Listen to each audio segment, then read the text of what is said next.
WhatsApp guys, വീണ്ടും നമ്മുടെ ചാനലിലേക്ക് നിങ്ങൾക്ക് ഏവർക്കും സ്വാഗതം. ഗൈസ്, നിങ്ങളെല്ലാവരും സുഖമായിരിക്കുന്നു വിശ്വസിക്കുന്നു. അപ്പോൾ ഗൈസ്, നമ്മുടെ ഇന്നത്തെ വീഡിയോ നോക്കാൻ പോകുന്നത് നമ്മുടെ കേരളത്തിൽ ഐക്കോണിക്കായ ഒരു 17 ഗെയിംസിനെ പറ്റിയാണ്. എപ്പോഴുള്ളതെന്ന് ചോദിച്ചു കഴിഞ്ഞാൽ സൈബർ കഫേ എറയിലുള്ള ഒരു 17 ടോപ്പ് 17 ആയ ഒരു 17 ഗെയിംസിനെ പറ്റിയാണ് നമ്മളിന്നിവിടെ സംസാരിക്കാൻ പോകുന്നത്.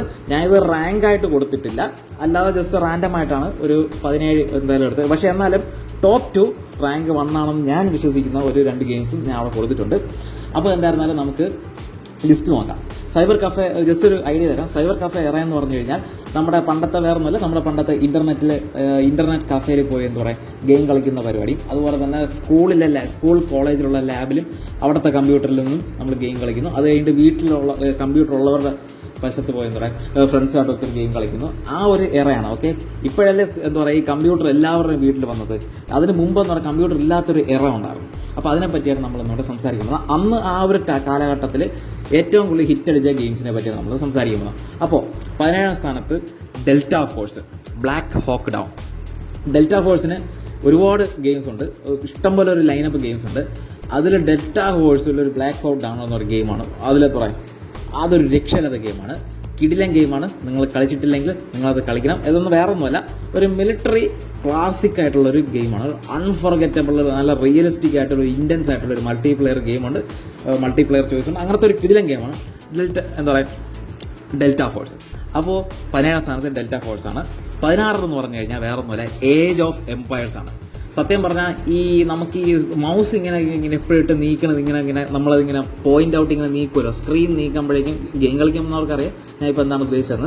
അത് കണ്ട് സത്യം പറഞ്ഞാൽ കണ്ണൊക്കെ ഒരുപാട് തലവേദനയ്ക്കുന്നുള്ളവർക്ക് ഏജ് ഓഫ് എംപയർ ഒന്ന് പറ്റിയ ഗെയിമാണെന്ന് എല്ലാവരും പറഞ്ഞിട്ടുണ്ട്. ഓക്കെ, അങ്ങനെ ഹിറ്റടിച്ചൊരു ഗെയിമാണ് ഏജ് ഓഫ് എംപയർ. പിന്നെ സമയം പോകും, എല്ലാവരും പറയുന്നൊരു കാര്യമാണ് ഏജ് ഓഫ് എംപയർ കളിക്കുമ്പോഴേക്കും സമയം പോണത് അറിയില്ല അളിയാന്ന് പറഞ്ഞിട്ടുണ്ട്. ഏജ് ഓഫ് എംപയർ കളിക്കും, ഞാനും കളിച്ചിട്ടുണ്ട് ഏജ് ഓഫ് എംപയർ 1, 2, 3. ഇപ്പോൾ എന്താ ആ പഴയ ഗെയിംസൊക്കെ എന്ന് പറയാം ഒരുപാട് ഡെഫിനിറ്റീവ് എഡിഷൻസ് ഒക്കെ വന്നിട്ടുണ്ട്. ഈ ഏജ് ഓഫ് എംപയറൊക്കെ എന്ന് വെച്ചാൽ മറ്റേ ഈ ക്ലാഷ് ഓഫ് ക്ലാൻസിന്റെ ഒരു ചെറിയൊരു പകർപ്പൊക്കെ വേണമെന്നൊക്കെ പറയാം. ഓക്കെ, ക്ലാഷ് ഓഫ് ക്ലാൻസ് ഇതിൽ നിന്നാണ് കോപ്പി അടിച്ചതെന്ന് ഞാൻ പറയും. എന്തായാലും ഏജ് ഓഫ് എംപയർ കിങ്ഡംസ് ഒക്കെ ബിൽഡ് ചെയ്യുന്നു, വാറിന് പോകുന്നു, നമ്മളെന്താ പറയുക ഒരുപാട് ഈ കാനോൺസും അതുപോലെ തന്നെ ഈ കുതിര പടയാളികളും അങ്ങനെ ഇഷ്ടംപോലെ തോക്കും കാര്യങ്ങൾ റിസോഴ്സൊക്കെ എടുക്കുന്നു. അങ്ങനത്തെ ഒരു എംപയർ ബിൽഡിംഗ് ഒരു സെറ്റപ്പാണ്. ഭയങ്കര സ്ട്രാറ്റജീസാണ്, ഒരു സ്ട്രാറ്റജി ടൈപ്പ് ഒരു ഗെയിമാണ്. എന്തിന് നമ്മളെ പഠിപ്പിച്ച ടീച്ചേഴ്സ്മാർക്ക് പോലും ഈ ഗെയിം ഭയങ്കര ഇഷ്ടമാണ്. അപ്പോൾ എന്താ പറയുക ഏജ് ഓഫ് എംപയർ ആണ് ഈ ലിസ്റ്റിൽ 16 കൊടുത്തിട്ടുള്ളത്. ഇനി നമുക്ക് 15ാമത്തെ ലിസ്റ്റിൽ ഒരു കിടിലൻ ഗെയിമാണ് WWE. ഓക്കെ, WWE എനിക്ക് തോന്നുന്നുള്ളതിൽ WWE ഏറ്റവും കൂടുതൽ ഹിറ്റ് അടിച്ചത് ഒരു 2007 ഗെയിമാണ്. Undertaker, Cena, Rey Mysterio, Randy Orton, Triple H, കെയ്ന, അങ്ങനെ എല്ലാ ലെജൻസുമായിട്ട് നമ്മൾ WWE എന്താ പറയുക ആ ഒരു ഗെയിം കളിച്ച് ഇടി വെടി പോക അമ്മാതിരി ഒരു ഗെയിമായിരുന്നു. എനിക്ക് തോന്നുന്നു 2007 ആ ഗെയിമാണ് ഏറ്റവും ടോപ്പ് അടിച്ചത്. WWE Raw SmackDown versus Raw, ആ ഒരു രക്ഷാത ഒരു നൊസ്റ്റാൾജിയാണ് WWE ഗെയിം എന്ന് പറഞ്ഞാൽ. തീർച്ചയായിട്ടും നിങ്ങൾക്ക് ഈ ഗെയിമൊക്കെ അറിയാമെങ്കിൽ നിങ്ങളും താഴെ കമൻറ്റ് ചെയ്യുക. WWE ആണ് ഇതിൻ്റെ 15ാമത്തെ ലിസ്റ്റിലുള്ളത്. 14ാമത്തെ ലിസ്റ്റിൽ വേറെ ഒന്നുമല്ല, മാക്സ് പെയിൻ 1 and 2 ഒരു രക്ഷയില്ലാത്ത ഗെയിമാണ്. സത്യം പറഞ്ഞാൽ അതൊരു എന്താ പറയുക മാക്സ് പെയിൻ എന്ന് പറഞ്ഞ ഒരു ഡാർക്ക് സെറ്റ് എന്ന് പറയുക ടൈപ്പ് സെറ്റപ്പ് ഗെയിമാണ്. പക്ഷേ Max Payne 1 and 2 Max Payne 3 എന്തായിരുന്നാലും കിടിലാണ്. പക്ഷേ അത് 3 എന്ന് പറഞ്ഞാൽ ഈ 2010 ശേഷമുള്ള ഒരു എറയാണ്. ഈ കഫേ ടൈപ്പ് എന്താ പറയുക ആ എറയെല്ലാം കഴിഞ്ഞിട്ടുള്ളൊരു എറയാണ് വന്നൊരു ഗെയിമാണ് മാക്സ് പെയിൻ.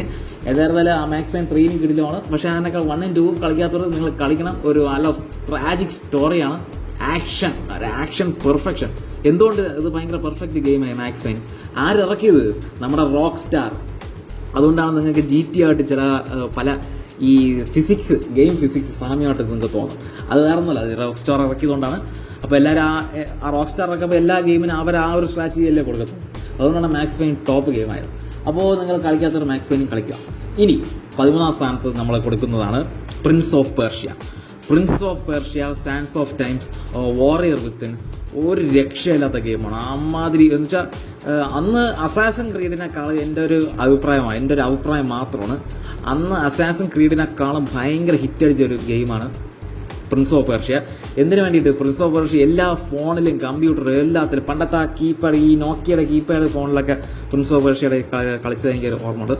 അതൊക്കെ ഭയങ്കര നൊസ്റ്റാൾജിക് ഫീലാണ്. അന്ന് പ്രിൻസ് ഓഫ് പേർഷ്യ കളിക്കുന്നു എന്ന് വെച്ചാൽ അത് നമ്മൾ സ്കൂളിൽ പോയിരുന്നാലും ചോദിക്കുക, എടാ നീ പ്രിൻസ് ഓഫ് പേർഷ്യ കളിച്ചോ, പ്രിൻസ് ഓഫ് പേർഷ്യ കളിച്ചോ. പക്ഷേ പിന്നീടാണ് അസാസിൻ ക്രീഡിൻ്റെ ഒരു ഭയങ്കര ഒരു എന്താ പറയുക ഒരു വലിയൊരു ഹൈപ്പ് വന്നത്. പക്ഷേ അതിൻ്റെ അസാസിൻ ക്രീഡിന് മുമ്പായിട്ട് പ്രിൻസ് ഓഫ് പേർഷ്യയാണ്. ഞാൻ എന്തായാലും ഈ ലിസ്റ്റിൽ അസാസിൻ ക്രീഡ് എന്താ പറയുക കൊടുത്തിട്ടില്ല. പക്ഷേ ഞാൻ പറഞ്ഞല്ലോ, ഇത് ആ ഒരു ഇൻ്റർനെറ്റ് കഫേ എറയിലാണ് ഒരു ഗെയിംസിനാണ് ഞാൻ പറ്റി പറയുന്നത്.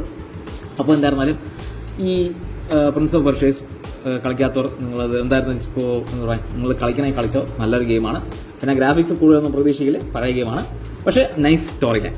ഇനി അടുത്ത ലിസ്റ്റിൽ ഞാൻ പറയാൻ പോകുന്നത് ഫിഫയാണ്. ഫിഫയും രണ്ടും കൂടെ ചേർത്ത് വയ്ക്കാം, ഫിഫയും പെസ്സും. ഫിഫയിൽ 2007, 2009 ഗെയിമൊക്കെ ഉണ്ട്, ഒരു രക്ഷയില്ലാത്ത ഗെയിമാണ്. അതുപോലെ തന്നെയാണ് പെസ്. എൻ്റെ അഭിപ്രായത്തിൽ ഈ ഫിഫയെക്കാളും പല കാര്യത്തിലും പെസ് അന്ന് ഭയങ്കര മുന്നോട്ട് നിന്നൊരു ഗെയിമാണ്. പെസ് എനിക്ക് തോന്നുന്നു പെസ് എന്ന് പറഞ്ഞാൽ പ്രോ എവല്യൂഷൻ സോക്കറാണ്, കൊനാമിയുടെ അവന്മാരുടെ കീഴിൽ വരുന്ന ഗെയിമാണ് പെസ് എന്ന് പറഞ്ഞാൽ. അത്യാവശ്യം എന്താ പറയുക ഭയങ്കര ഒരു ഗെയിം ഫിസിക്സ് കിടിലോട്ട് ചെയ്തൊരു എന്താ പറയുക ഒരു ഗെയിമാണ് പെസ്. പക്ഷേ ഇവർക്ക് ലൈസൻസിൻ്റെ പല ഇഷ്യൂസ് ഉണ്ടായിരുന്നു. ഫിഫയാണെങ്കിൽ എല്ലാ ലൈസൻസും എടുത്ത് വെച്ചിട്ടുണ്ട്. പക്ഷേ എന്താ പറയുക പെസ്സിൻ്റെ അത്ര ഗെയിംസ് എന്ന് പറയുക ഒരു സെറ്റപ്പ് അതില്ല. പക്ഷേ എന്താണ് രണ്ടും എന്താ പറയുക കിടിലൻ ഗെയിമാണ്. എല്ലാ കോളേജിലും സ്കൂളിലൊക്കെ ഒരുപാട് എന്താ പറയുക ഈ പെസ് ഗെയിമൊക്കെ ഞാൻ കണ്ടിട്ടുണ്ട്. അപ്പോൾ എന്താണ് നമ്മുടെ അടുത്ത ലിസ്റ്റ് എന്ന് പറഞ്ഞാൽ പെസ്സാണ്. പെസ്സും ഫിഫയും രണ്ടും കിടിലമാണ്. അടുത്ത എനിക്ക് പറയാനുള്ള Call of Duty Modern Warfare ആണ്. ഒരു രക്ഷയില്ലാത്ത ഗെയിം, കളിക്കാത്തവർ പോയി കളിക്കുക. One of the best FPS story ടെല്ലിങ്ങും അതുപോലെ തന്നെ ഗ്രാഫിക്സും അങ്ങനെ അടിച്ച ഒരു സിനിമയല്ല ഗെയിമാണ് Call of Duty Modern Warfare. നമ്മുടെ ആ ഒരു ഇൻ്റർനെറ്റ് എറയിൽ, ആ ഒരു കഫേ എറയിൽ ഞാൻ പറയാം രാജാവായ ഒരു സിനിമയെന്ന് ഇപ്പോഴും സിനിമയെന്ന് വായിക്കരുത് ഗെയിമാണ് ഈ കോൾ ഓഫ് ഡ്യൂട്ടി 2. പക്ഷേ ഞാൻ പ്രശ്നമെന്ന് വെച്ചാൽ ഇത് ആർക്കും കളിക്കാൻ പറ്റില്ല. കാരണം വെച്ചാൽ അന്ന് സ്പെക്ക് എന്ന് പറഞ്ഞാൽ നിങ്ങൾക്ക് അറിയാം, ഇപ്പോഴാണ് ഭയങ്കര സ്പെക്കും കാര്യങ്ങളും. അന്നൊരു ചെറിയ സ്പെക്ക് വന്നാൽ തന്നെ അതിന് റൺ ചെയ്യാനുള്ള കമ്പ്യൂട്ടറും കാര്യങ്ങളൊന്നും ആർക്കുമില്ല. അപ്പോൾ കുറച്ച് പേർക്കൊക്കെ ഈ കോൾ ഓഫ് ഡ്യൂട്ടി എന്ന് പറയുന്ന ഗെയിമുള്ളൂ. പക്ഷേ ഗെയിം ഉള്ളവർക്കൊക്കെ അതൊക്കെ നമ്മളെന്താ പറയുക ഭയങ്കരമായിട്ട് എന്താ പറയുക ഒരു അതിശയം പോലെ കണ്ടുകൊണ്ടിരിക്കും. ഓമ്പോടോ ഇങ്ങനത്തെ കിടിലൻ ഗെയിമൊക്കെ ഇവർ കളിക്കണമല്ലോ, നമുക്കൊന്നും കളിക്കാൻ പറ്റില്ലല്ലോ എന്നുള്ളൊരു വിഷമമൊക്കെ അന്ന് എല്ലാവർക്കും ഉണ്ടാവും, എനിക്കും ഉണ്ടായിട്ടുണ്ട്. അപ്പോൾ അതാണ് കോൾ ഓഫ് ഡ്യൂട്ടിയുടെ മോഡേൺ വാർഫെയറുള്ള സ്റ്റോറി ലൈൻ. അപ്പോൾ അടുത്ത് എനിക്ക് പറയാവുന്നത് സെയിം ഒരു 10ാം സ്ഥാനത്ത് വീണ്ടും പറയാനുള്ള ഒരു മെഡൽ ഓഫ് ഓണറിൻ്റെ ഗെയിമാണ് അലൈറ്റ് അസോൾട്ട്. ഈ വേൾഡ് വാർ 2 മിഷൻസ് ആണെങ്കിൽ ഈ സ്ട്രാറ്റജി ആയിട്ടുള്ള realistic war game play. Medal of owner ഞാൻ ഗെയിം എന്ന് പറയുന്നത് നമ്മുടെ ഫോണിൽ കളിച്ചിട്ടുണ്ട്. പക്ഷേ ഞാൻ പറയാം എനിക്ക് കമ്പ്യൂട്ടർ വളരെ ലേറ്റായിട്ടാണ് കിട്ടിയത്. 2015 എപ്പോഴൊക്കെയാണ് എനിക്ക് കമ്പ്യൂട്ടർ കിട്ടുന്നത്. അപ്പോഴേക്കും എന്താ പറയാൻ എനിക്ക് ഇച്ചിരി ലേറ്റ് ആയതുകൊണ്ടെന്ന് പറഞ്ഞാൽ അപ്പോഴൊന്നും എനിക്ക് ഗെയിം ഒന്നും ആദ്യം പെട്ടെന്നൊന്നും എനിക്ക് എക്സ്പീരിയൻസ് ചെയ്യാൻ പറ്റില്ല. എന്തായിരുന്നാലും ഞാൻ എല്ലാ ഗെയിമും എന്താ പറയുക പതുക്കെ ആയിരുന്നാലും ലേറ്റ് ആയിരുന്നാലും ലേറ്റസ്റ്റ് പോലെ ഞാൻ എല്ലാ ഗെയിമും എന്താ പറയുക എക്സ്പീരിയൻസ് ചെയ്തിട്ടുണ്ട്. മെഡൽ ഓഫ് ഓണർ കിടിലൻ ഗെയിമാണ്. എന്താ പറയുക കോൾ ഓഫ് ഡ്യൂട്ടി പോലെ തന്നെയാണ്. പക്ഷേ ഒരു കാര്യം, കോൾ ഓഫ് ഡ്യൂട്ടിയാണ് ഈ മെഡൽ ഓഫ് ഓണർ എന്ന ഫ്രാഞ്ചൈസിനെ കൊന്നത്. കാരണം വെച്ചാൽ കോൾ ഓഫ് ഡ്യൂട്ടിയുടെ കൂടെ എത്തിപ്പിടിക്കാൻ പറ്റാത്തൊരു ഗെയിമായിരുന്നു മെഡൽ ഓഫ് ഓണർ. പക്ഷേ എന്തായിരുന്നാലും ദേ tried, medal of owner try ചെയ്തിട്ടുണ്ട്, നല്ല ഗെയിമാണ്. അപ്പോൾ നിങ്ങൾക്ക് മെഡൽ ഓഫ് ഓണർ ട്രൈ ചെയ്യാം. ഓക്കെ, അടുത്ത നമ്മുടെ നൊസ്റ്റാൾജിയ ഗെയിം എന്ന് പറഞ്ഞാൽ 90s കിഡ്സിൻ്റെ നൊസ്റ്റാൾജിയ ഗെയിം എന്ന് പറഞ്ഞാൽ ഹിറ്റ്മാൻ 2 സൈലന്റ് അസാസിനേഷൻ. എൻ്റെ പൊന്നോ, ഇത് എനിക്കിപ്പോഴും ഓർമ്മയുണ്ട്. എനിക്ക് കമ്പ്യൂട്ടർ കിട്ടിയപ്പോഴേക്കും ആദ്യം കളിച്ച ഒരുപാട് ഗെയിം ലിസ്റ്റ് എൻ്റെ ഉണ്ട് ഞാൻ കളിച്ചതിൽ. അതിൽ കളിച്ച് തീർത്ത ഒരു ഗെയിം ഒരുപാട് ഗെയിം ഞാൻ കളിച്ച് തീർത്തിട്ടുണ്ട്. പക്ഷേ അതിലെനിക്ക് ഇഷ്ടപ്പെട്ട ഒരു ഗെയിമാണ് ഹിറ്റ്മാൻ 2 സൈലന്റ് അസാസിൻ. എന്ന് വെച്ചാൽ ഒരു ഭയങ്കര ഒരു കിടിലൻ ഗെയിമാണ് ഇത്. ആ റഷ്യയിൽ പോയി കിടന്ന് അടി കൂടുന്നതും തൊട്ടടുത്ത് എല്ലാ റിസോർട്ടിൽ കിടന്ന് എല്ലാത്തിനും അടിച്ച് പോയി എന്താ പറയുക ഇങ്ങനെ പ്ലേറ്റ് ആക്കുന്നതും അങ്ങനെ ഒരു ഭയങ്കര ഇത് വെച്ചാൽ ഈ ഗെയിം ഞാൻ പറഞ്ഞാൽ ഈ ഗെയിം ഈ ഹിറ്റ്മാൻ ഈ ലാസ്റ്റ് ഒരു എൻഡിങ് ഉണ്ട്. എൻഡിങ്ങിൽ വരുമ്പോൾ ഒരു സാറ്റിസ്ഫാക്ഷൻ കിട്ടും. എങ്ങാണ്ട് ഒരു ഡോറിലിട്ടിട്ട് ഇങ്ങനെ വെളിയിൽ പോരാ, അതാണ് ഒരു ലക്ഷ്യമില്ലാത്ത സാറ്റിസ്ഫാക്ഷനാണ്. അതുകൊണ്ട് എന്തിന് ഞാൻ പറഞ്ഞുതരാം. വേറൊരു ഹിറ്റ്മാൻ 2ന് വേറൊരു കാര്യങ്ങളുണ്ട്. ഒരു ഇന്ത്യയുടെ ഫസ്റ്റ് ഒരു പ്രൊഫഷണൽ എന്താ പറയുക സ്റ്റീൽത്ത് ഗെയിമാണ്. ഫസ്റ്റ് ഒരു പ്രൊഫഷണൽ എക്സ്പീരിയൻസ് സ്റ്റീൽത്ത് ഗെയിമാണ്. കോൾഡ് ക്ലീൻ ക്ലാസിക്, ഒരു രക്ഷയില്ലാത്ത സാധനമാണ്. അപ്പോൾ കളിക്കാത്തവർ എന്തായിരുന്നാലും തീർച്ചയായിട്ടും ഹിറ്റ്മാൻ 2 കളിക്കും. ഞാൻ പേഴ്സണലായിട്ട് പറയുമ്പോൾ ഞാൻ എന്താ പറയുക സജസ്റ്റ് ചെയ്യുന്ന ഒരു ഗെയിമാണ്. ഗ്രാഫിക്സ് ഞാൻ പറഞ്ഞ ഗ്രാഫിക്സ് ഒക്കെ ഇതിനേക്കാളും ഭയങ്കര ഗ്രാഫിക്സ് ഒക്കെയാണ്. പക്ഷേ സ്റ്റോറി ലൈൻ നിങ്ങൾക്ക് ഇപ്പോഴേ കിട്ടുന്ന ഗ്രാഫിക്സ് അല്ല, അന്നത്തെ സ്റ്റോറി ലൈനാണ്, ആർട്ടാണ്. അതിനു വേണ്ടി നിങ്ങൾ കളിക്കാം. Hitman 2 was EPIC. Okay, EPIC. എല്ലാ 90s കിഡ്സിൻ്റെയും ഇൻ്റർനെറ്റ് കഫേകളുടെയും ഒരു വലിയൊരു ഗെയിമാണ് ഹിറ്റ്മാൻ. അടുത്ത ലിസ്റ്റിൽ നമുക്ക് പോകും കൗണ്ടർ സ്ട്രൈക്ക്. നിങ്ങൾക്ക് എന്താ പറയുക കൗണ്ടർ സ്ട്രൈക്ക് ഇപ്പോഴും എൻ്റെ ഫ്രണ്ട്സ് എന്താ പറയുക വിളിച്ചുകൊണ്ടിരിക്കുകയാണ് കളിക്കുകയാണ്. കാരണം വെച്ചാൽ ഈ ഇൻ്റർനെറ്റ് ലാൻഡിലോ ഇത് മാത്രം മതി നമുക്ക് എന്താ പറയുക കൗണ്ടർ സ്ട്രൈക്ക് എന്ന് പറയുക ഇത് കണക്ട് ചെയ്യാൻ. അപ്പോഴേക്കെന്ന് പറഞ്ഞാൽ ആ ഒരു കഫേ ഞാൻ ഇപ്പോഴും പറയാം, ഈ കൗണ്ടർ സ്ട്രൈക്ക് ഉണ്ടെങ്കിൽ നമുക്ക് ടീം അപ്പ് ആയിട്ട് കളിക്കാനുള്ള ഒരു വലിയൊരു ഒരു സെറ്റപ്പ് ഇതിനകത്തുണ്ട്. അപ്പോൾ ഈ കഫേയിലൊക്കെ പോകുമ്പോഴേക്കും ഇൻ്റർനെറ്റ് കഫേയിലൊക്കെ പോകുമ്പോഴേക്കും എന്തായാലും ഒരു 4 കമ്പ്യൂട്ടർ ഉണ്ടെങ്കിൽ 4 പേരിരിക്കും എന്താ പറയുക ഈ കൗണ്ടർ സ്ട്രൈക്ക് എടുക്കും. നമ്മളെന്താ പറയുക ഈ ഇതെന്താ പറയുക ലാൻ കണക്ട് ചെയ്ത് നമ്മളെല്ലാവരും കൊണ്ട് ഇരുന്ന് കളിക്കും. അതായത് കണക്ട് ചെയ്തിട്ട് വരുന്നില്ല, അങ്ങോട്ടും ഇങ്ങോട്ടും വേടി വെച്ച് അടിച്ച് പൊട്ടിച്ചതൊക്കെ നമ്മൾ കളിക്കും. അതാണ് കൗണ്ടർ സ്ട്രൈക്ക്. അതുകൊണ്ടാണ് ആ ഒരു സെറ്റ് എന്ന് വെച്ചാൽ ഫ്രണ്ട്സുമായിട്ട് ഈ പബ്ജിക്ക് മുമ്പ് നമുക്ക് എന്താ പറയുക ഭയങ്കരമായിട്ട് ഒരു പീക്കായ ഒരു ഗെയിമാണ് കൗണ്ടർ സ്ട്രൈക്ക്. അപ്പോൾ കൗണ്ടർ സ്ട്രൈക്ക് കളിക്കാത്തവർ വീണ്ടും ഞാൻ സജസ്റ്റ് ചെയ്യാണ്, കൗണ്ടർ സ്ട്രൈക്ക് കളിക്കാത്തവർ കളിക്കുക. It's A nice game. അപ്പോൾ ഇനി 7ാം സ്ഥാനത്ത് ആരും നോക്കട്ടെ.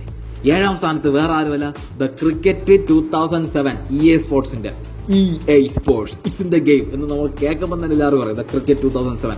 ക്രിക്കറ്റിന്റെ ഗെയിം എന്ന് പറഞ്ഞാൽ സത്യം പറഞ്ഞാൽ ഇതൊരു രക്ഷയില്ലാത്തൊരു ഗെയിമാണ്. പക്ഷേ EA സ്പോർട്സ് എന്താ പറയുക ദേ കിൽഡ് ക്രിക്കറ്റ്. കാരണം എന്ന് വെച്ചാൽ നിങ്ങൾക്ക് എല്ലാവർക്കും അറിയാമായിരിക്കും ഈ ക്രിക്കറ്റിന്റെ എല്ലാ ഓഡിയൻസും അതായത് ഏകദേശം 90% ഓഡിയൻസ് എന്താ പറയുക ഇന്ത്യക്കാരാണ്. ഈ ഇന്ത്യക്കാർ ഇപ്പോൾ നമുക്ക് EA സ്പോർട്സ് ക്രിക്കറ്റിനെ നമുക്ക് എന്താ പറയുക സെയിൽ ചെയ്യണമെങ്കിൽ അവർക്ക് ഇന്ത്യയിൽ കൊടുക്കാനേ പറ്റൂ. കാരണം വെച്ചാൽ വെളിയിൽ ഓഡിയൻസ് ഇല്ലാത്തതുകൊണ്ട് അവർക്ക് ഭയങ്കര നഷ്ടമാണ്. അപ്പോൾ ഇന്ത്യയിലാണ് ഇവരുടെ ഓഡിയൻസ്. അപ്പോൾ നമ്മുടെ ഇന്ത്യക്കാരെന്താണ് ചെയ്യുന്നത്, ഇതിൻ്റെ റേറ്റ് എന്ന് പറഞ്ഞാൽ 1000-ൽ കൂടുതൽ എങ്ങാണ്ടായിരുന്നു. അപ്പോൾ ഇന്ത്യക്കാർ ചെയ്ത ഒരു പരിപാടി എന്ന് പറഞ്ഞാൽ ഇതിനെ നേരെ എന്ത് DVD റൈറ്റ് ചെയ്ത് വെറും 20 രൂപ 10 രൂപയ്ക്ക് കൊടുക്കാൻ തുടങ്ങി. അപ്പോൾ എന്താണ് അത് ഭയങ്കര നഷ്ടമുണ്ടാക്കി. EA സ്പോർട്സ് എന്ത് ചെയ്തു ദേ കിൽഡ് ക്രിക്കറ്റ്. അങ്ങനെ ഒരു എന്താ പറയുക പക്ഷേ ഇപ്പോൾ വേറെ ഗെയിംസ് ഒക്കെ ഇറങ്ങിയിട്ടുണ്ട് ക്രിക്കറ്റിൻ്റെ. പക്ഷേ EA സ്പോർട്സിൻ്റെ ആ ക്രിക്കറ്റ് 2007 അതൊരു എപ്പിക് ഗെയിമാണ്. കളിക്കാത്തവർ തീർച്ചയായിട്ടും കളിക്കുക. 90s കിഡ്സിൻ്റെ വൺ ഓഫ് ദ ഫേവറേറ്റ് ഗെയിമാണ് 2007. പിന്നെ ഇതിൻ്റെ മോഡേൺ കാര്യങ്ങളൊക്കെ ഒരുപാടൊക്കെ ഇറങ്ങിയിട്ടുണ്ട്. വേൾഡ് കപ്പിൻ്റെ IPL ഒക്കെ വെച്ചിട്ടൊക്കെ ഇഷ്ടംപോലെ ഇറങ്ങിയിട്ടുണ്ട്. അതൊന്നും നിങ്ങൾക്ക് ട്രൈ ചെയ്യാം. 6ാം സ്ഥാനം നോക്കണ്ടേ. 6ാം സ്ഥാനം വേറെ ആരുമില്ല, ദി IGI പ്രോജക്റ്റ് IGI. എൻ്റെ മോനെ മുത്താണ്, സ്റ്റീൽത്ത് ആക്ഷൻ ഒരു രക്ഷയില്ല. മുത്തെന്ന് പറഞ്ഞാൽ മുത്താണ് IGI 1ഉം 2ഉം എന്ന് പറഞ്ഞാൽ ഇതിൻ്റെ ഗ്രാഫിക്സ് ഇപ്പോഴും ഞാൻ പറയുന്നത് IGI 1ൻ്റെയും 2ൻ്റെയും ഗ്രാഫിക്സ് എന്ന് പറഞ്ഞാൽ ആ ഒരു കാലഘട്ടത്തിൽ ഇത്രയും കിടിലോട്ട് ഇറക്കിയത് എല്ലാവരും ഇപ്പോൾ പോലും പലർക്കും അങ്ങനെ ഇറക്കാൻ പറ്റില്ല. അത്ര കിടിലാണ് ഇതിൻ്റെ ഒരു ഗെയിം ഫിസിക്സുമായിരുന്ന ഗ്രാഫിക്സ് ആയിരുന്നാലും ആ ഒരു മിഷൻ സ്ട്രാറ്റജി ആയിരുന്നാലും എല്ലാം മിലിറ്ററി ബേസിൻ്റെ അകത്ത് കിടന്ന് അടിയാൻ അതിൻ്റെ അകത്ത് ഇതിൻ്റെ അകത്തോട്ട് പോയി കിടന്നുകൊണ്ട് ആ ന്യൂക്ലിയർ ഇതിൻ്റെ അടി എല്ലാം കിടിലാണ്. IGI 1 and 2 കളിക്കാത്തവർ കളിക്കുക. 90s കിഡ്സിൻ്റെ one of the favourite and nostalgic ഗെയിമാണ് IGI 1 and 2. ഓക്കെ, അപ്പോൾ നിങ്ങൾക്ക് 5ാം സ്ഥാനത്ത് പോകാം. 5ാം സ്ഥാനത്ത് നമ്മളിനി ടോപ്പ് 5 എത്തിയിട്ടുണ്ട്. ഈ ടോപ്പ് 5 ഞാൻ കറക്റ്റായിട്ട് കൊടുത്തിട്ടുണ്ടെന്നാണ് എൻ്റെ വിശ്വാസം. എന്തായിരുന്നാലും നമുക്ക് നോക്കാം. അപ്പോൾ ടോപ്പ് 5ൽ എനിക്ക് 5ാമത്തെ സ്ഥാനത്ത് പറയാനുള്ളത് need for speed most wanted ആണ്. ഇത് need for speed most wanted മാത്രമല്ല, നീഡ് ഫോർ സ്പീഡ് ഉണ്ട്, മോസ്റ്റ് വാണ്ടഡ് ഉണ്ട്, അതുപോലെ ഹോട്ട് പർസ്യൂട്ട് ഉണ്ട്, അണ്ടർഗ്രൗണ്ട് ഉണ്ട്, നീഡ് ഫോർ സ്പീഡ് കാർബൺ ഉണ്ട്. അങ്ങനെ കുറേ ഗെയിംസ് എന്താ പറയുക നീഡ് ഫോർ സ്പീഡിൻ്റെ എല്ലാം ലൈനപ്പായിട്ട് വന്നിട്ടുണ്ട്.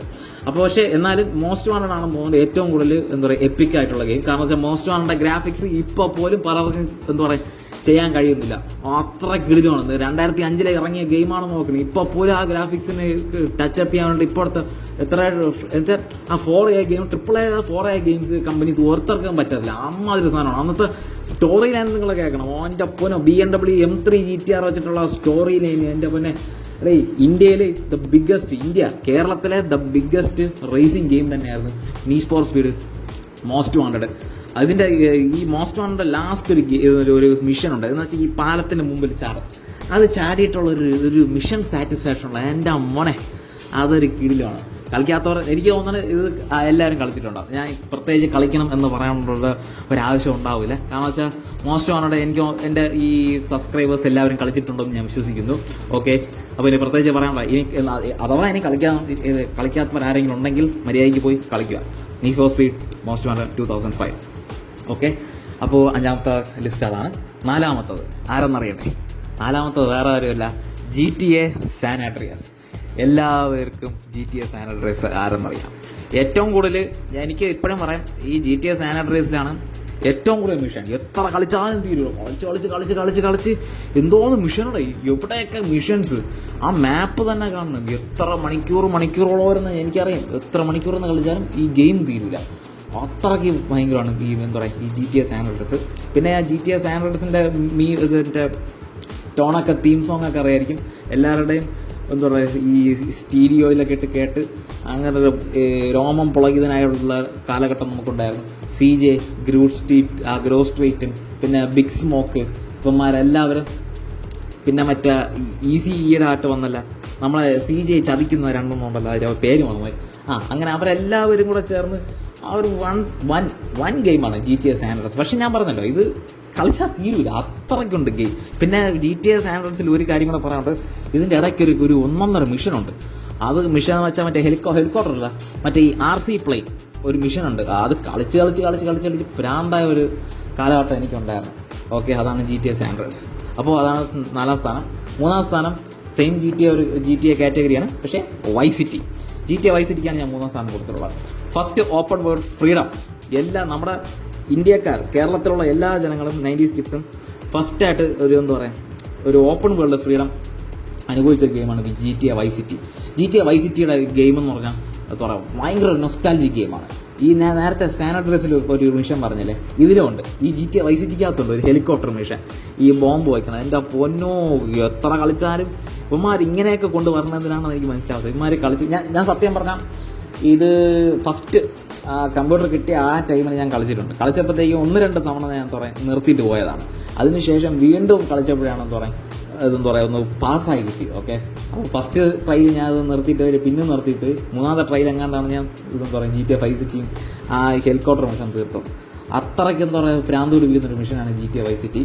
പക്ഷേ ഇപ്പോൾ അതിൻ്റെ GTA Vice Cityക്കും സാൻ ആൻഡ്രിയസിനും ഇപ്പോൾ നിങ്ങൾക്ക് ആ ഗ്രാഫിക്സ് കുറച്ച് പോരാന്ന് തോന്നുന്നുണ്ടെങ്കിൽ ഇതിൻ്റെ മോഡഡ് വെർഷൻസ് ഇഷ്ടം പോലെ ഇറങ്ങിയിട്ടുണ്ട്. നിങ്ങൾക്ക് വേണമെങ്കിൽ അത് ഡൗൺലോഡ് ചെയ്യാം. ആ പഴയ മോഡ് ഇപ്പോൾ ഡെഫിനിറ്റീവ് എഡിഷൻ ഒക്കെ ഇറങ്ങുന്നുണ്ട്, കുറച്ചൊക്കെ നല്ല ഗ്രാഫിക്സ് ഒക്കെ കൂട്ടിയൊക്കെ ഇറക്കിയിട്ടുണ്ട്. അതൊക്കെ വാങ്ങിക്കുന്നെങ്കിൽ നിങ്ങൾക്ക് അത് വാങ്ങിക്കാം. കിടിലാണ് GTA Vice City. ഐക്കോണിക്, ഇന്ത്യയുടെ വൺ ഓഫ് ദ ഐക്കോണിക് ഗെയിമാണ് GTA Vice City. അപ്പോൾ 2ാം സ്ഥാനം 1ഉം 2ഉം എൻ്റെ അഭിപ്രായത്തിൽ ഇത് തന്നെ ആയിരിക്കണം. 1ഉം 2ഉം ആയിരിക്കണം ടോപ്പ്. ഇനി നിങ്ങൾക്ക് എതിരഭിപ്രായം ഉണ്ടെങ്കിൽ നിങ്ങൾക്ക് കമൻറ്റിൽ പറയാം. അപ്പോൾ 2ാം സ്ഥാനം വേറെ ആരുമല്ല, ദ VCOP 2. ഒരു രക്ഷയല്ല. നിങ്ങൾക്ക് ഇപ്പം തന്നെ എനിക്ക് ഉറപ്പാണ് പലരുടെയും മുഖത്ത് ഇപ്പോൾ നല്ലൊരു പുഞ്ചിരി വന്നിട്ടുണ്ട്. നമ്മുടെ എല്ലാ സ്കൂൾ ലാബിലായിരുന്നാലും ശരി, കോളേജിലായിരുന്നാലും എവിടെയായിരുന്നാലും ശരി, നമ്മൾ കിടന്ന് കളിച്ച് അർമ്മതിച്ചൊരു ഗെയിമാണ് VCOP 2. അന്ന് ഞാൻ VCOP 2 പ്രോ ആയിരുന്നു സത്യം പറഞ്ഞാൽ.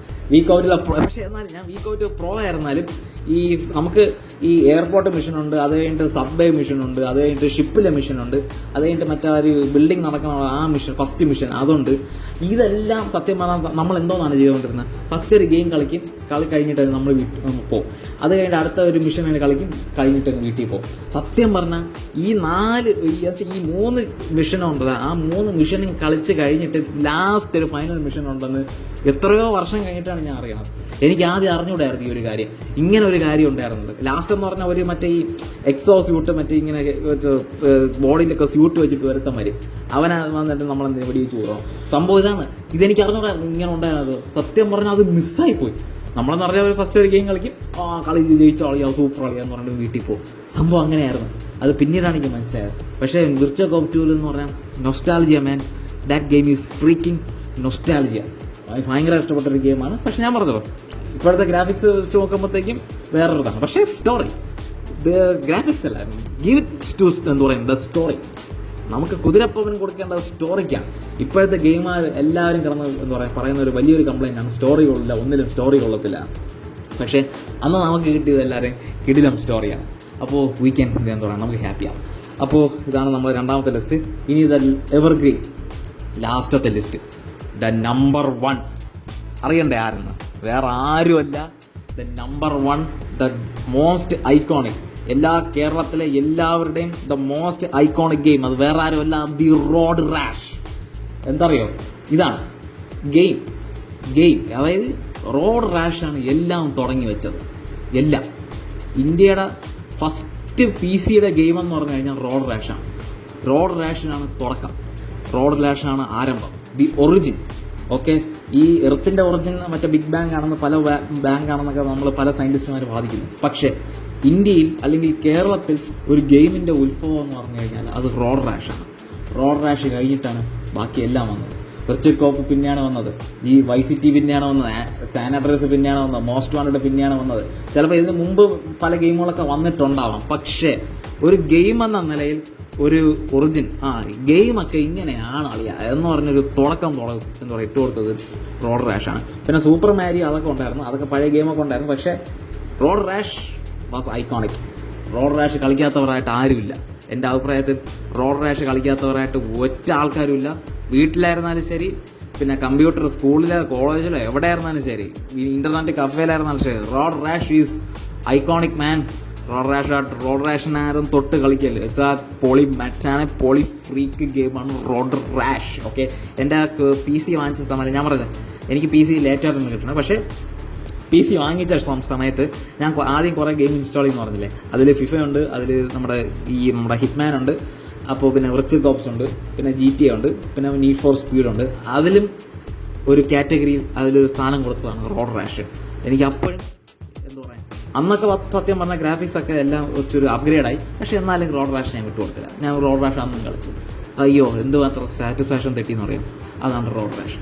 അപ്പോൾ എൻ്റെ ലിസ്റ്റ് ഇതാണ്: Road Rash, rich cop 2, GTA Vice City, San Andreas, Need for Speed, പിന്നെ മോസ്റ്റ് വാണ്ടഡ്, IGI 1, പിന്നെ 2, പിന്നെ ക്രിക്കറ്റ് എന്താ പറയുക EA sports cricket 2007, Counter Strike, Hitman 2, Silent Assassin, Medal of Honor, Allied Assault, Call of Duty 2, Modern Warfare, Prince of Persia, Sands of Time, വാറിയത്തിന്, FIFA 2007, PES 6, Max Payne 1, 2, WWE Raw, അത് കഴിഞ്ഞിട്ട് Age of Empire 1, 2, പിന്നെ delta Force, black hot dam. ഇതൊക്കെയാണ് എന്താ പറയുക ഒരു 90s kids ഏറ്റവും കൂടുതൽ എൻജോയ് ചെയ്ത ഗെയിംസ്, കേരളത്തിൽ ഐക്കോണിക് ആയ ഗെയിംസ്.